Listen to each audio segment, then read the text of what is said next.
জনপ্রতিনিধি যারা তাদেরকে নির্বাচিত করার জন্য বিএনপি।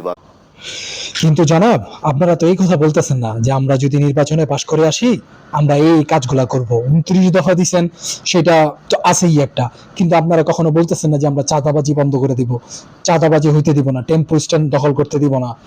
এই কথা তো আপনারা বলতেছেন না। আপনারা বলতেছেন না যে প্রবাসীদের জন্য আমরা এই এই কাজগুলা করব, এইটা বলতেছেন না। আর যেটা জনগণ বুঝতে পারতেছে, একটা শ্রেণী বুঝতে পারতেছে, আপনারা মনে করতেছেন যে যারা কখনোই ক্ষমতায় আসতে পারবে না তারাই নির্বাচন লেট করে চাইতেছে। কারণ কি? কারণ সাধারণ মানুষ মনে করে যে এই সরকার একটা বেঞ্চমার্ক তৈরি করে দিয়ে যাক, একটা উদাহরণ তৈরি করে দিয়ে যাক, যাতে আমরা পরবর্তী সরকারকে জবাবদিহি করতে চাইতে পারি যে দেখো ইউনূস সরকার এই কাজ করছে, ওনাদের টাইমে তোমরা কেন করতে পারতেছো না, তোমরা তো নির্বাচিত সরকার। ঠিক এই জন্যই কিছু মানুষ নির্বাচনটা একটু দেরি করতে চাইতেছে। আর ইউনূস সরকার সারা জীবন থাকবে না স্যার।